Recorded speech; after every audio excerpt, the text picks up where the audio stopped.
From the beginning of our marriage, I've been tormented by my snide mother-in-law and father-in-law, and to make matters worse, they've constantly berated me for not being able to have children.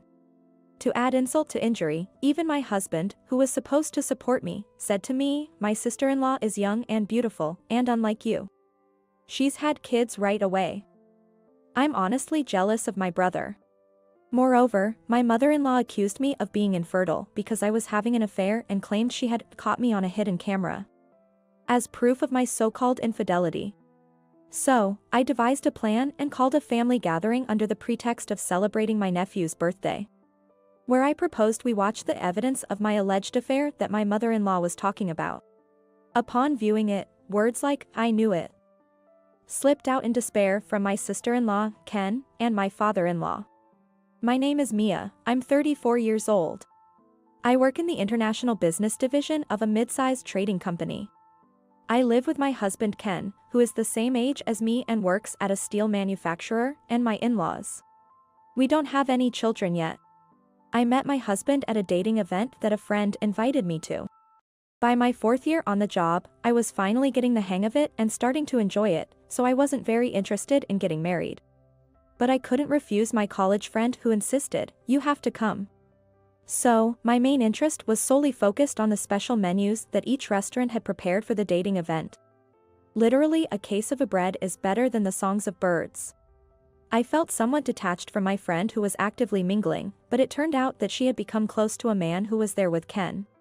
Apparently, Ken wasn't too keen on the event either and had been reluctantly dragged along. Somehow, as bystanders, we ended up hanging out together, but since I intended it to be a one-time thing, I deliberately didn't exchange contact information with him. However, exactly 1 week after the dating event, on a Friday, I received a call from an unknown number on my phone. At first, I ignored it, but after work, I started receiving calls every 10 minutes. Who on earth is this? I was annoyed and about to block the number, but before I did that, I answered the phone to see who was making such a call anyway. It turned out to be Ken, whom I'd met at the dating event. Oh, good. Is this Mia, right? While I was relieved to find out who it was, but I'm sure that I hadn't given my number to Ken at that time. When I questioned Ken, he casually replied, "I got this number by begging a friend who was with me at the event." It seemed that my friend, who had hit it off with Ken's friend, decided to start dating him following the dating event. Meanwhile, Ken, having failed to get my contact information, heard about this from his friend and managed to get my number by pestering my friend. Although I was negatively surprised by my friend for casually sharing my number and by Ken for taking advantage of that, we somehow started dating, and a year later, he proposed to me. It wasn't exactly a whirlwind romance, but I thought I could live a peaceful life with Ken, who had a somewhat gentle and endearing personality. There were no issues from my side regarding the marriage. My parents had been living separately since I entered college. They hadn't divorced because they saw no particular benefit in doing so at this point. Friends and acquaintances would ask if I wasn't sad, but having been practically estranged within my own family, I saw their separation as an inevitable outcome. I was financially supported by my parents during my college years, so I visited my parents' houses alternately during long vacations. However, since I started working, I have been using my busy work schedule as an excuse to solely report what's going on social networking sites. So, when I informed my parents about my marriage, they said they would attend the ceremony if one was held. But when I told them it would just be a registration with no special ceremony, they later sent me a substantial sum of money as a wedding gift, which was more than enough for me. However, my in-laws, Sarah and Sean, seemed dissatisfied with my parents' handling of the marriage. To think they would settle their only daughter's marriage with money, how incredibly insensitive, they sneered. Indeed, it's quite concerning, they said with a bitter tone. But then, my now husband Ken defended me, saying, "Money is certainly a sign of love. It's absurd for Mom, who has never worked, to say such a thing. Dad should know better, given how hard to earning money."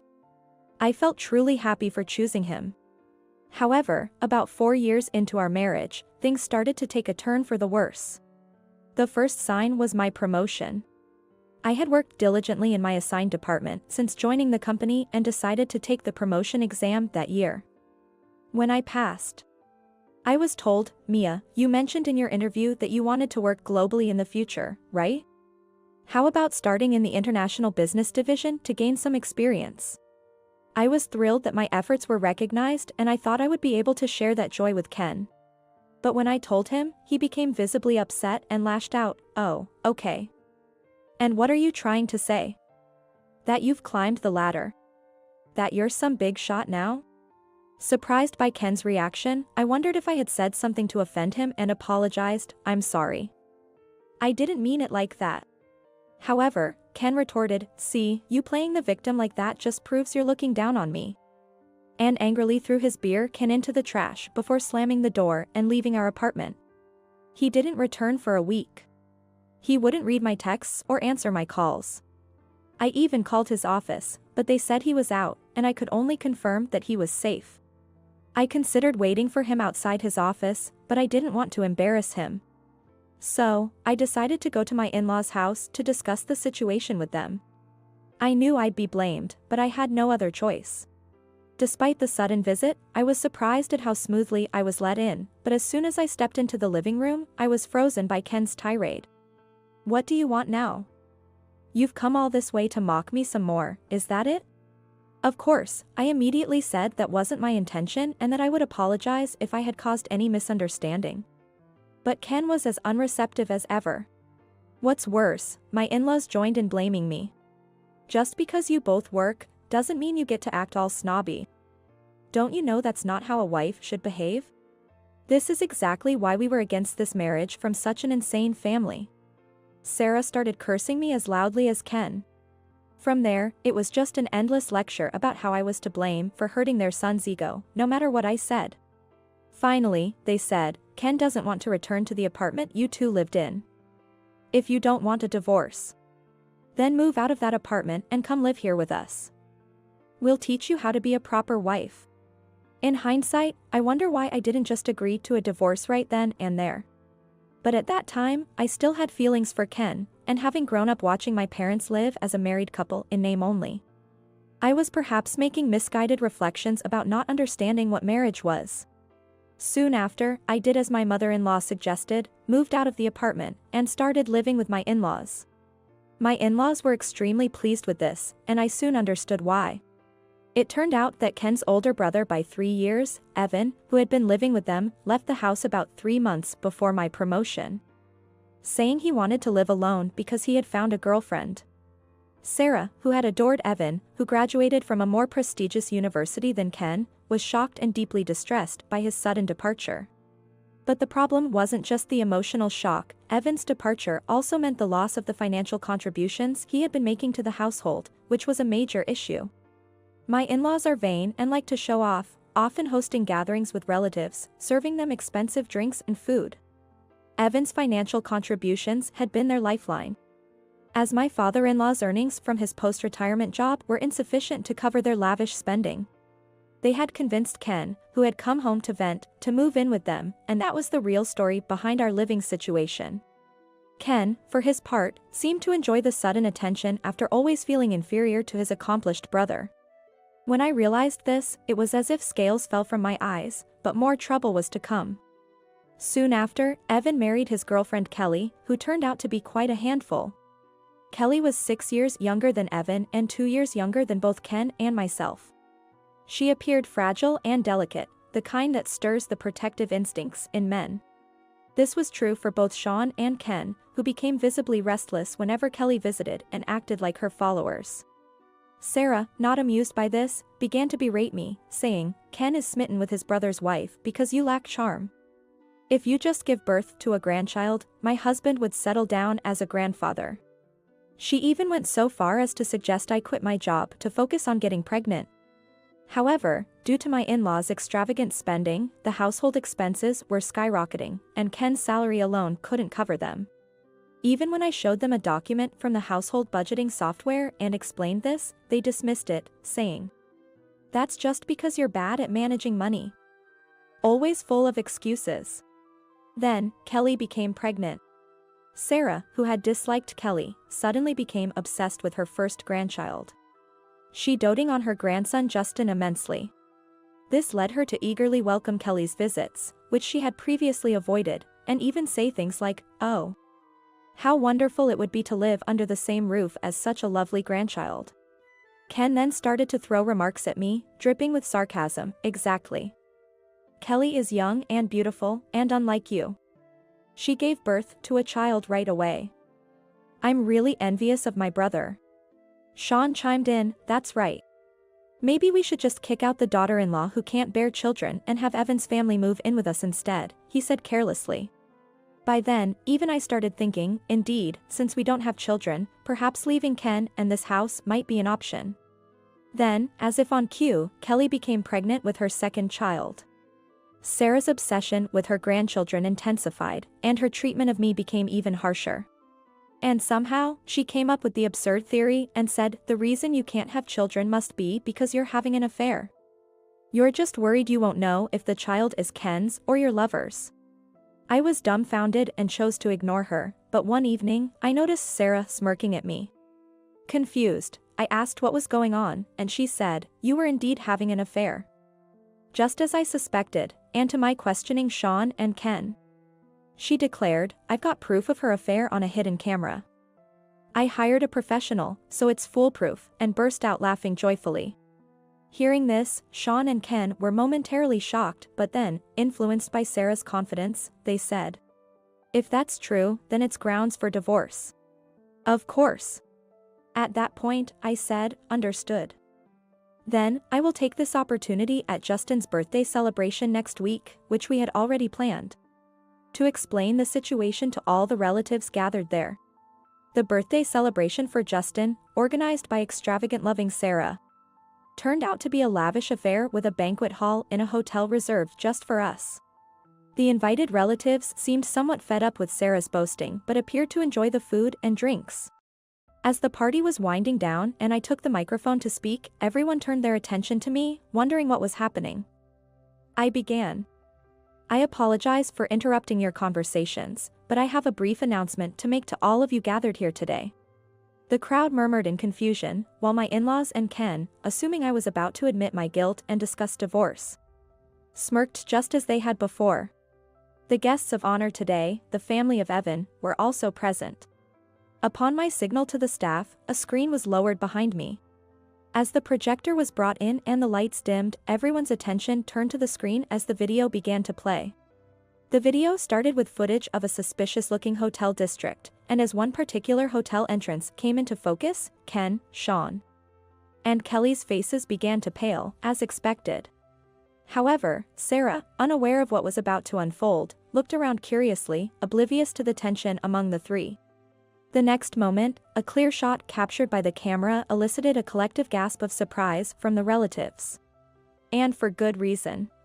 The screen unmistakably showed Kelly and Sean hugging as they emerged from the hotel. The room fell silent as the video continued to show them sharing lingering, passionate hugs. As the two caught a taxi, the scene shifted, and the same hotel entrance was shown again in close-up. But this time, it wasn't Sean who emerged holding hands with Kelly, but Ken. Ken, Sean, and Kelly all remained frozen, murmuring, "I knew it." The room erupted into murmurs once again. At that moment, I paused the playback, turned the lights back on, and began to speak into the microphone. "My announcement to all of you is exactly as you've just seen. My husband Ken and father-in-law Sean have been having affairs with Kelly, the wife of Evan. The evidence has been meticulously recorded by the investigation company hired by Sarah," I stated, showing a thick file of documents, which prompted more roars from the crowd. As the roars subsided, I revealed that the investigation company had been hired by Sarah not to uncover the infidelity of Sean, Ken, and Kelly, but to find evidence of my supposed affair in order to expel me. Probably Ken, who must have been annoyed by my presence, filled her with all sorts of nonsense. "It's absurd to take such things seriously," I said, causing the relatives to look at Ken and Sarah with disbelief. Sarah declared victory without even checking the contents when the investigation company reported they had caught the evidence on camera. Unfortunately, I have no idea about such allegations. I then projected a photograph onto the screen. It was a snapshot taken at the maternity hospital when Justin was born, showing my sister-in-law holding Justin in the center. with Evan smiling beside her and Ken and I, who had come to celebrate, in the background. Since Sarah has always disliked me, I believe she didn't have a single clear photo of me. So, she sent this snapshot to the investigation company. Requesting them to find evidence of the daughter-in-law's infidelity, I explained. As I spoke, I glanced briefly at Sarah, who seemed taken aback, as if I had hit the nail on the head. However, the investigation company commissioned for the task mistook Kelly, who was holding the child, as the daughter-in-law under investigation. Upon starting their investigation, they unexpectedly captured Sean and Ken repeatedly visiting the hotel with Kelly. Believing Evan to be the husband under scrutiny, the investigators reported to Sarah that they had caught the evidence on camera. Sarah mistakenly believed this to be evidence of my alleged affair. When suddenly confronted with the existence of such evidence, I was initially surprised, but then something clicked in my mind. It was the name of the investigation company, which appeared on the statement of the credit card used by Sarah. In fact, Sarah, who is a spendthrift, made me get a family card for her to use for her own purchases, etc. Just in case the credit card in her name was not enough to cover the available credit card funds. Troubled by her making large purchases without consulting me, I had set up the card statement to be viewable in an app so I could preemptively check the monthly charges. So, I took a half day off the next day and went to the investigation company to explain the situation.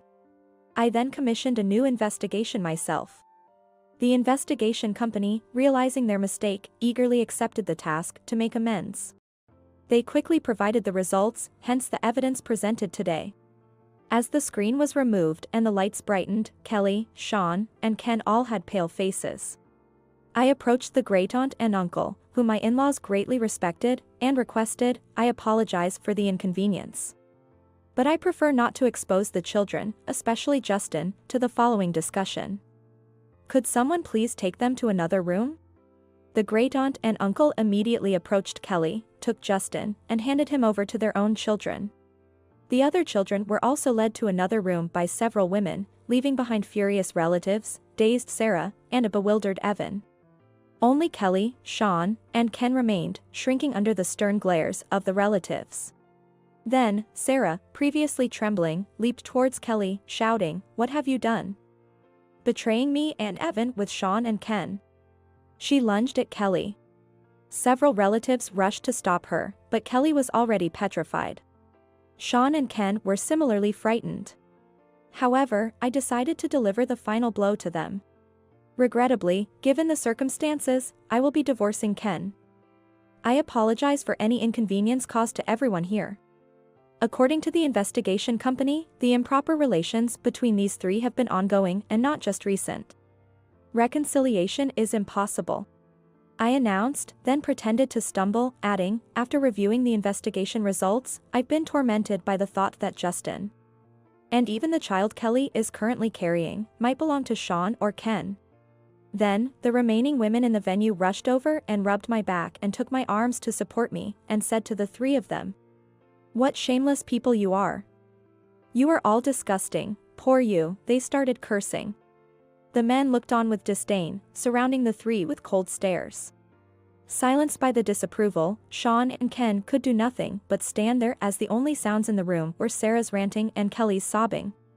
The aftermath of me dropping the bomb that day spread far and wide. When Evan found out that his wife had been cheating on him with his brother and father, he was dazed for a while, but as he regained his senses, he began to seriously suspect the second doubt I had raised, that of cuckoldry. Cuckoldry? That's just a blatant lie from her. Both Justin and the baby in my womb are undeniably your children. Kelly pleaded desperately, but a suspicion once planted in the heart does not disappear with just a few words. Stealing a moment when Kelly was off guard, Evan used a paternity test kit he had ordered to check their father-child relationship. And the results turned out to be positive. However, even when confronted with the results, Kelly adamantly refused to admit to cuckoldry, frustrating Evan to the point where he contacted her parents. Caught completely off guard, Kelly's parents couldn't accept the story from Evan alone and came to my office to demand an explanation about the whole affair. Though I found it bothersome, I thought this is what I had to do eventually. So I took the next day off and went with Kelly's parents and the couple to the law firm I had hired. When the lawyer, called Tom, showed them the related documents and the infamous video, Kelly's parents were speechless. Seeing this, Evan triumphantly declared, "See? I told you. She betrayed me, cheating with both my brother and father. It's clear neither Justin nor the baby she's carrying are mine." However, Tom cut him off sharply. "Would you mind discussing that among yourselves? You're here not to discuss who the father of the children is, but to demand the child's support." Of course, it was obvious. I couldn't comprehend why Tom, whom I had hired, should take Evan's side. But what shocked me more were Kelly and her parents. "After all, it's your fault. Ken cheated on you because you were working all the time, not being attractive, right? Then it's your own doing."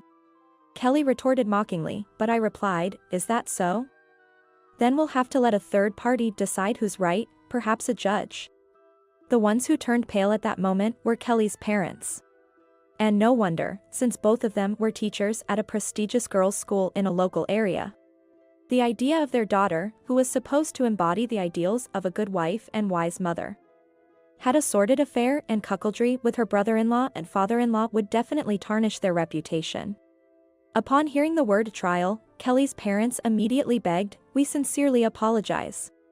However, as far as I was concerned, an apology at this stage, from anyone, was irrelevant. I gave Tom a look and got up, signaling the end of the meeting. Later, Tom informed me that after I left, Evan, Kelly, and her parents caused a huge uproar. But they finally left after Tom threatened to call the police. Subsequently, perhaps as a form of hush money, Kelly's parents transferred a large sum of money through Tom.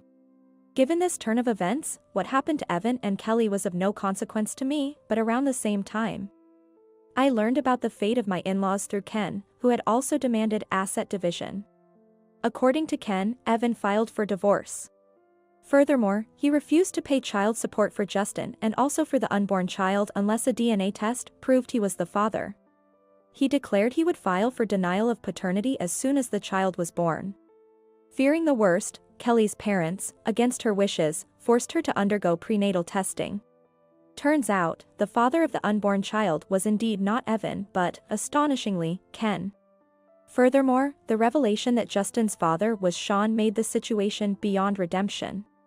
Upon learning this, Sarah, who had doted on Justin, was devastated to find out he was actually her husband's child, leading to a mental breakdown. She has aged rapidly and is now almost bedridden, with Sean care of her around the clock. He told his father-in-law, "I won't look after you in your old age. Get Ken to take care of you." Unfortunately, most of Sean's retirement funds were spent on luxury brands and jewelry for Kelly to win her favor, leaving almost nothing behind. As a result, the offset against the inheritance meant Sean and Sarah, now abandoned by Evan, turned to Ken in desperation. Ken himself, already burdened with the asset division claims from me, was reportedly being pressured by Kelly, who had been divorced by Evan, with a demand to remarry her, insisting, "Now that it's come to this, you're going to take responsibility for both the unborn child and me. I'm sorry for everything that's happened. I apologize, so please give me another chance. I love you, Mia." He begged for forgiveness. But it was clear that what he wanted back was not my love, but my financial support and a wife to take care of his parents for free. Since I had no lingering feelings for Ken, I instructed Tom to convey my final decision and blocked all contact except for one social media platform. Eventually, the divorce was finalized. Despite some disputes, the asset division were paid in full in 2 installments. According to Tom, Kelly continued to live with my in-laws without being officially registered as part of the family, pretending to be Ken's wife. However, after the visiting relatives spread the word, the entire neighborhood began whispering about the shameless family, driving her to become a recluse at home. She neither helped with caring for Sarah nor took care of Justin and the newborn, leading to a report to Child Services by the kindergarten concerned about Justin's unkempt appearance. In the end, Kelly's parents took in the 2 children, but they disowned her, saying, "You are no longer our daughter, nor are we your parents. Never show your face to us again." With nowhere else to turn, Kelly came to rely on Ken for everything, just like my parents-in-law, and said, "Ken's income alone now supports 4 adults, including his mother, who needs nursing care. Moreover, according to a colleague of Ken's who works at the same company, a relative who works at an affiliated company has exaggerated the story, making Ken the target of rumors as bad as the scumbag of the compilation video site. Despite the difficult circumstances, he continues to work, unable to quit due to financial needs, and is enduring the discomfort. For some reason, Evan seemed to regard us as fellow victims. Yet, the fact remains that he looked down on me, along with Kelly and in-laws, as a woman unable to bear children. Naturally, I ignored him completely at work, but as rumors somehow spread within our company, he couldn't bear the whispers and volunteered to transfer to a subsidiary in a regional area. After everything was settled on my end, I was approached about a transfer to an overseas branch. Though I had expressed a desire to work abroad during my job interview, the sudden offer honestly caught me off guard. However, my bosses encouraged me, acknowledging the career I had diligently built and the language skills I continued to learn in my spare time. Feeling fed up with the rumors, much like Evan, albeit for different reasons, I decided to take a bold step and accept the assignment. Ken, who somehow heard the news, sent a series of cliched romantic messages pleading for reconciliation to the only social media account I hadn't blocked him on. But planning to cancel my phone service when I leave the States, I decided to ignore them.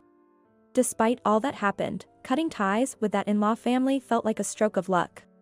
With this in mind, I feel ready to face any challenges that may come my way. I might think it's a bit opportunistic, but that's honestly how I feel. Perhaps I had been too self-deprecating all this time. From now on, I plan to stay positive and give everything my best effort.